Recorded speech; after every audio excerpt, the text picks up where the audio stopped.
Hi guys. तर नमस्कार सगळ्यांना. पहिलं तर गुड मॉर्निंग. आज बरोबर वेळेत व्हिडिओ टाकायला लागले आणि आता रोज ह्या टायमात येत जातील. मी रोज म्हणते बरं का ह्या टायमात येतील व्हिडिओ, पण कामानिमित्त मला जमत नाही. आणि मेन म्हणजे आमच्याकडे लाईटीचा प्रॉब्लेम व्हायला लागलेला आहे, त्याच्यामुळे मोबाईलची बॅटरी टिका नाही आणि मोबाईल पण जरा हे झाले, त्याच्यामुळे बॅटरी टिकत नाही. तर चला आपण थेट मुद्द्यावर येते मी. तर बघा, माझा पार्ट नंबर 5 कुठपर्यंत आला होता की आम्ही आमच्या गावाकडून इकडं निघालो होतो.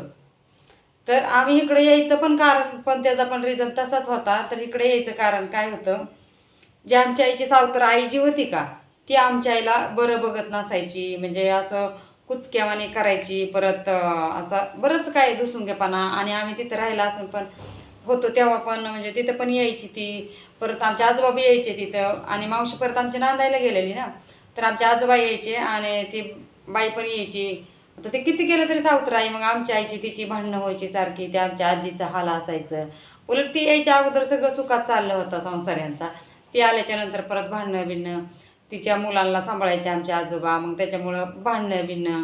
परत ती आमच्या आईला भांडायची, हाण मार असं भांडणं यांची लई चालायची. परत ती आमची आजी असायची, तिला त्रास व्हायचा. मग ती आता माझी पणजी म्हणल्यावर तिला त्रास होणारच की, म्हातारा माणूस आहे ते किती जरी केलं तरी. मग आमच्या आजोबाचे तिचे भांडणं, आता किती जरी केलं तरी तिच्या लेकीची माया येणारच ना बापाला. मग आता हे काही भांडणं झाली काय झालं तरी गावाकडून तिकडं आमच्याकडे यायचे ते आमचे आजोबा लेकीकडं. मग ती पण बाई पण महाग यायची. परत त्यांची भांडणं तर आमच्या आईचा लय भरपूर छळ करायची, तिने लय छळ केलेला आमच्या आईचा. म्हणजे आता किती जर केलं तर काय म्हणतात, सावत्र आई असती. म्हणजे आम्हाला जेवढं आठवतंय तेवढं तेवढं आमच्या आई जेवढं आम्हाला सांगायचे तेवढं तेवढं.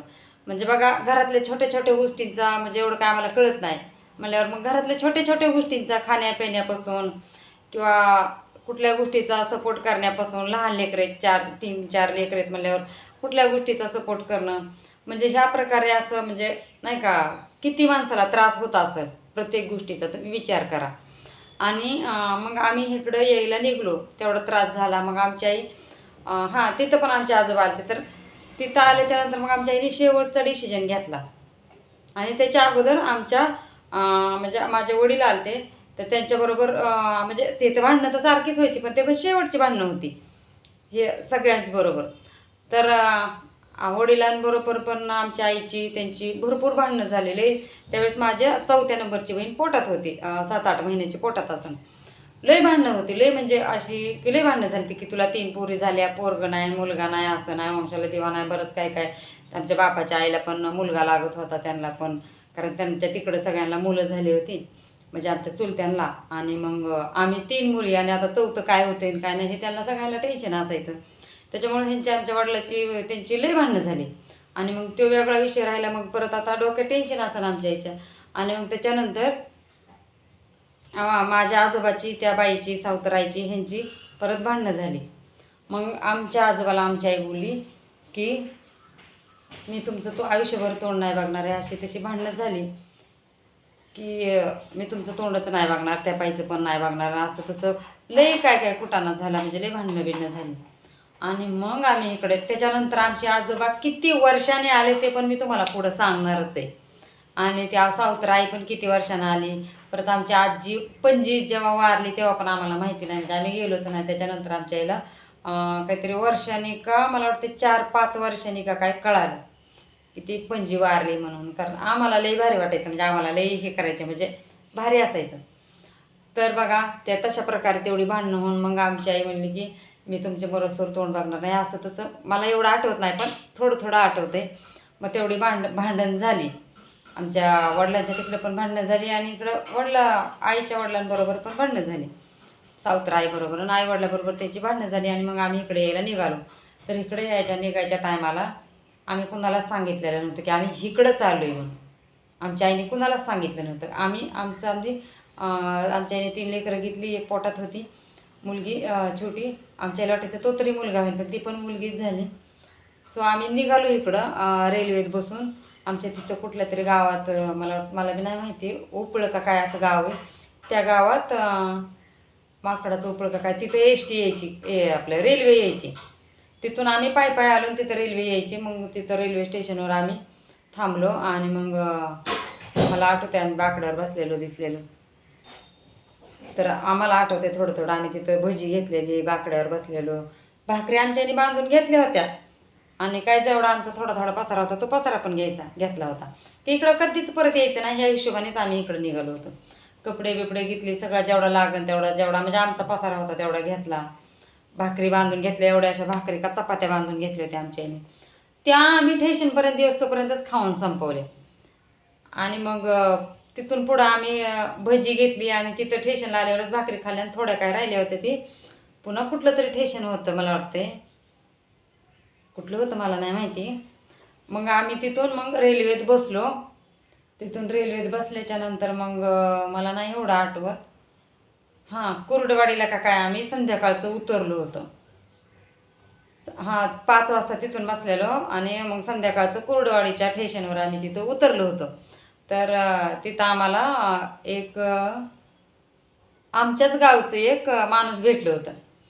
हां, थोडं थोडं आठवतं आहे मला. तर आमच्याच गावचं एक माणूस होतं, त्यांना पण कुठेतरी जायचं होतं आणि त्यांच्याकडं भाकरी होत्या.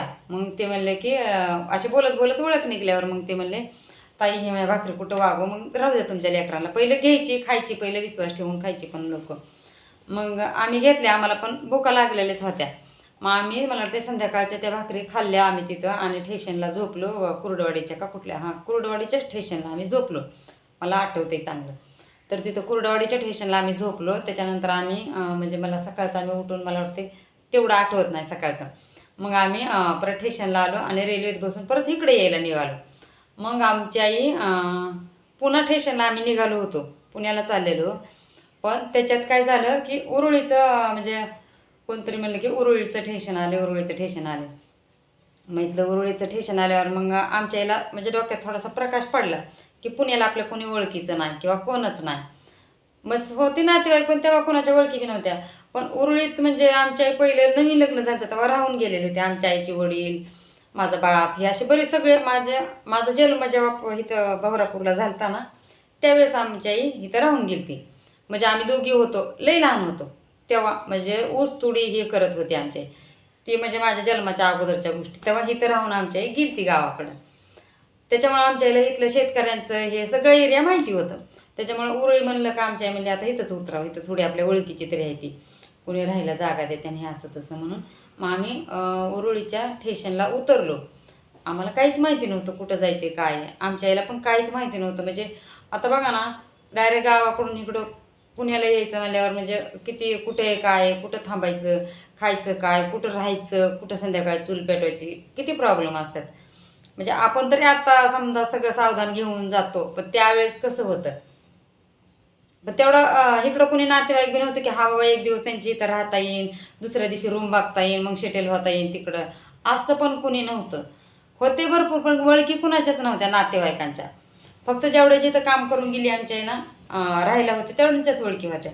मग आता अनोळखी लोक काय आपल्याला देत असतात का जागा राहायला.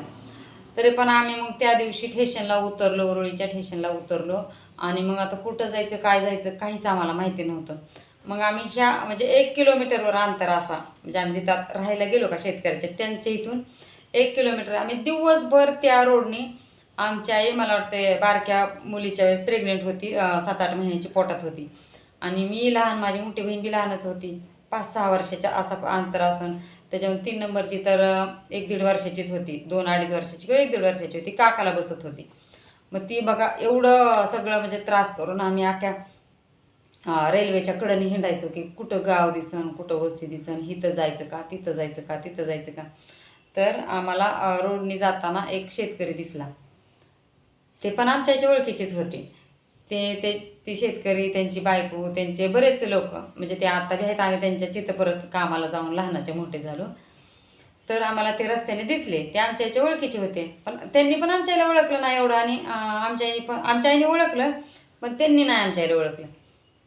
तर आम्ही त्यांच्याकडून ते टमाटे तोडत होते. मग आम्ही त्यांच्याकडून जाऊन टमाटे आणली. अशी वाटत आम्हाला टमाटे म्हणजे लई अप्रूप वाटायचे, कारण आमच्या गावाकडं टमाटं एवढं नसायचं काय. तर आम्हाला मग आम्ही भूक लागलेली त्याच्यामुळं मग दुसऱ्या दिवशी खायला काहीच नव्हतं ना.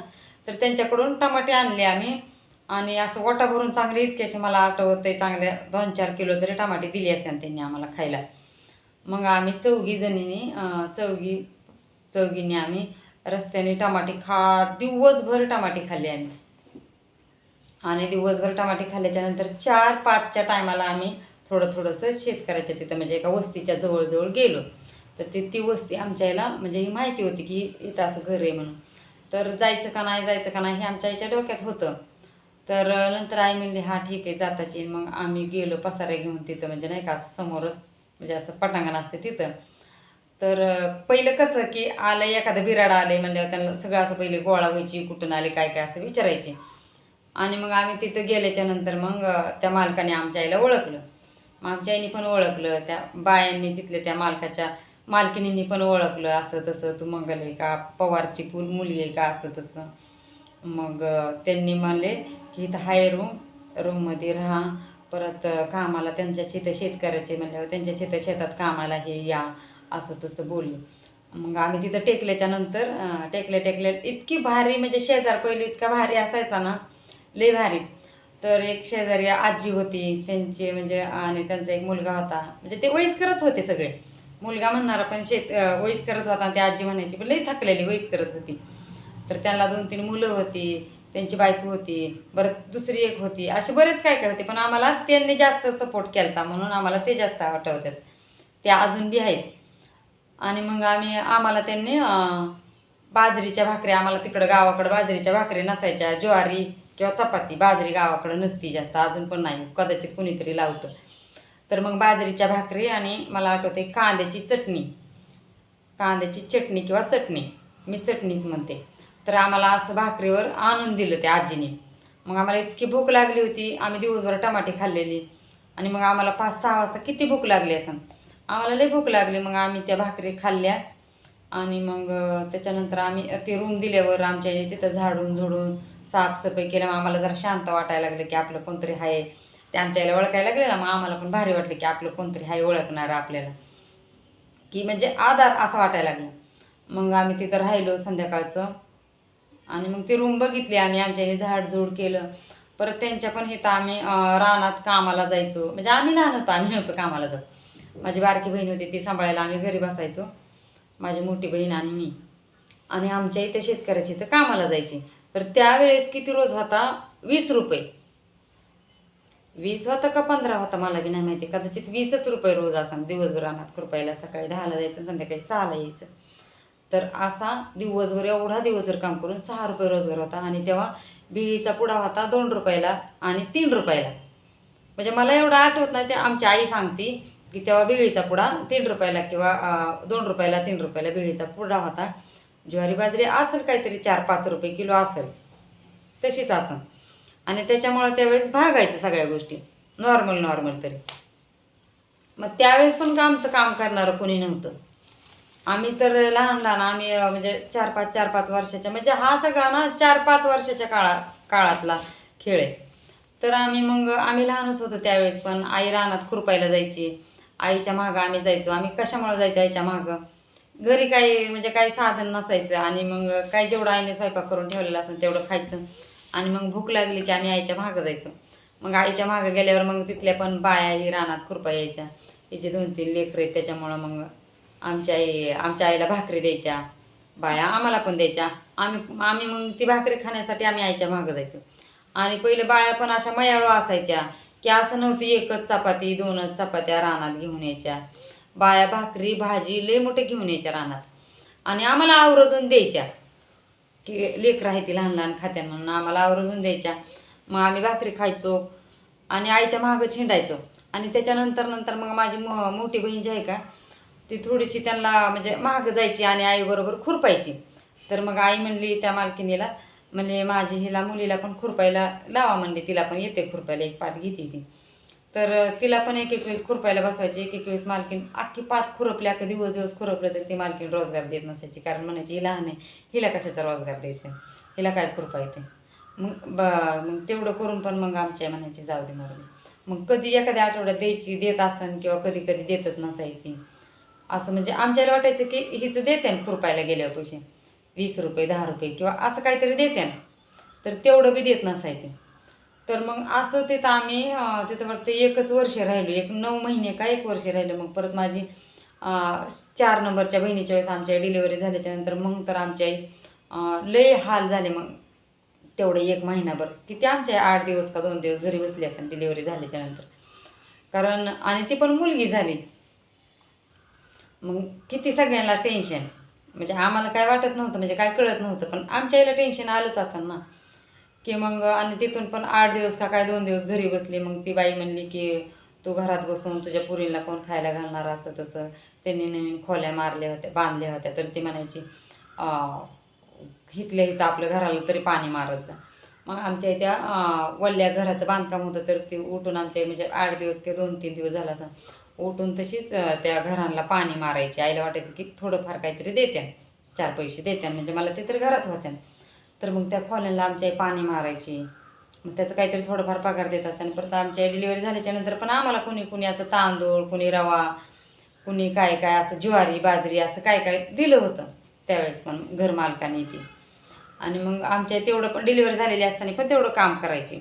आणि मग नंतर परत परत 1 महिना 15 दिवस झालं का रानात चालली. पण त्या महिन्याभरात आमचे इतके हाल झाले ना खाण्यापिण्याचे. आम्ही म्हणजे कपड्याचा तर प्रॉब्लेमच नसायचा, विषयच नसायचा. कसले बी कपडे घालायचे, फक्त पोटाला खाण्याचा प्रॉब्लेम असायचा आम्हाला. आम्ही कपड्याकडे बघत नव्हतो, आम्हाला चांगली आहेत, फाटलेली आहेत, कशी आहेत. तिथं पण शेजारी पाजारी द्यायची आम्हाला, ज्या शेतकऱ्याचे इथं राहिलं होतं त्यांच्या पण म्हणजे नातीची कपडे असायची, ती कपडे पण द्यायचे. आमची ते कपडे घालण्यासाठी भांडणं असायची, लोकांनी दिलेली कपडे घालण्यासाठी. आमच्या दोघींची, माझ्या मोठ्या बहिणीची आणि माझी भांडणं असायचं. तर आम्ही ते कपडे लोकांनी दिलेले की ते कपडे आम्ही हौसाने आणि नटू घालायचो. आता माझ्या लेकरांना इतके भारी भारी, मला इतकं डोकं हलतंय ना, इतके भारी भारी कपडे आहेत, तरी पण ते म्हणतात अगं तो मी परवाच घातलेला तिथं जाताना, मला आत्ता नको आहे, मला दुसरा घालायचा आता. अगं ह्यो घाल, अगं मला तो नको आहे, मी त्या दिवशीच घातलाय, आत्ता नको आहे मला. म्हणजे कसं असतं ना, किती अवघड असतं. आईने कसं दिवस काढलेत हे लेकरांना माहिती नसतं.